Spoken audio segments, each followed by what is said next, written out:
Thanks. Right, first, before I start, I bet there's a bet going round that people are putting money on how long this speech will last. Well, just to let you know, mine was going to last about 20 minutes.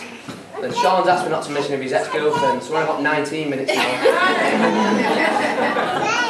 I've got a couple of thank yous to Graham and Shaun for their great speeches. They're a lot better than mine, they're going to be hard acts to follow. I would also like to thank Shaun and Kelly on behalf of all the bridesmaids and groomsmen for letting us be such a big part of your big day. There's a great turnout here today. And Shaun didn't mention it, but recently there's been some bad news in Shaun's family, and there's some people that can't be here today that everyone would have liked to have been here today. And I'm sure they would have wanted us to have a great day, a great celebration, and we won't let them down. Alright, everybody looks fantastic, it's a good turnout, the bridesmaids look beautiful, but no one can compare to the most stunning woman in the room, Kelly. Oh, yay! I know that Shaun's been nervous about this speech, and every time I speak to him he said, you better tone it down, there's a lot of family, there's a lot of children here. So I'm going to put his mind at rest, and I'm going to say to him, I'm not going to mention the story about the light bulb and sandwich bag. Be safe for that one, mate.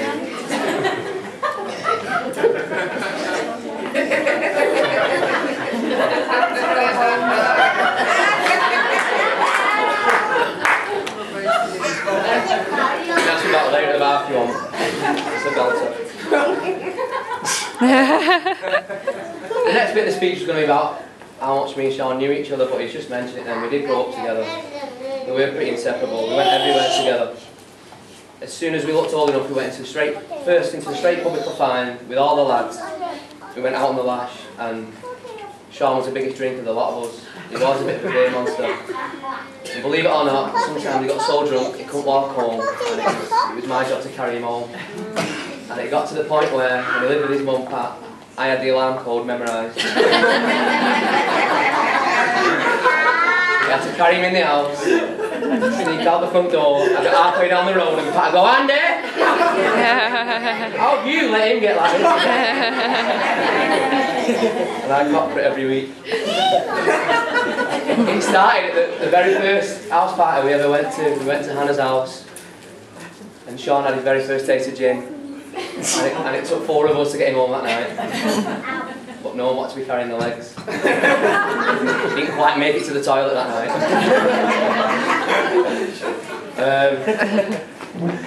As well as being good at drinking, he's quite the businessman, Shaun. He is a bit of a Del Boy. And he ropes me into being his Rodney all the time. And a few years ago we decided we should make some extra cash by going into the wallpaper business.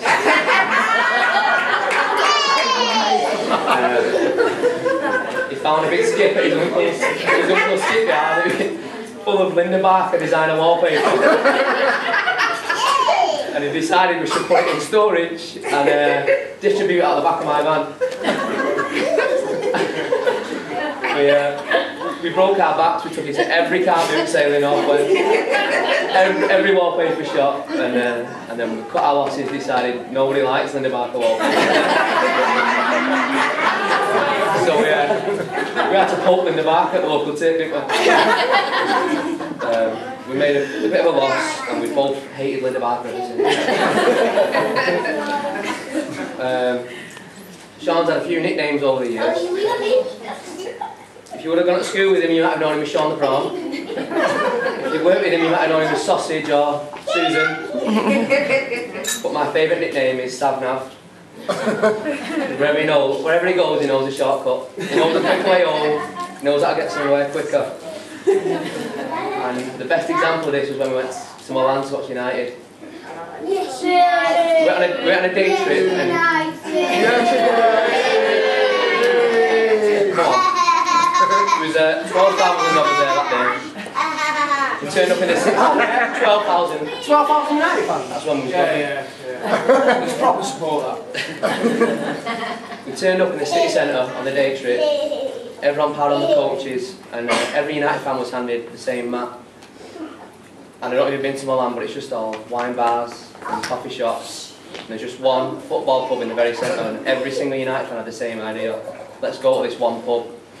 So the coaches all pulled up in the city centre, everyone piled out our point, we've got to go here, and Sam was like, no, we're going that way.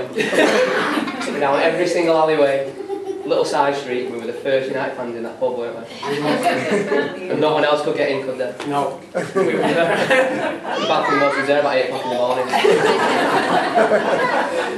And we'd had too much to drink. Oh, right. Yeah. We had a massive big fallout. We did. Big lovers tiff, went our separate ways. Shaun went in the Milan end, out in the United end. He got through out. And we met up again, we made friends again, didn't we? Yeah, we did. Just about. And that to me is a sign of a good friendship, when you can fall out and make friends. Because Shaun's a top bloke, I know he's a top bloke. And I know he's going to make a fantastic husband to a great wife in Kelly. And ever since I've known Shaun, I've never seen him so happy as he's been when he's been with Kelly. Thank you. I wish him all the happiness in the world, and I think they're going to be a fantastic husband and wife. Yay. A fitting quote here. May the best day of the past be the worst day of your future. To the bride and groom.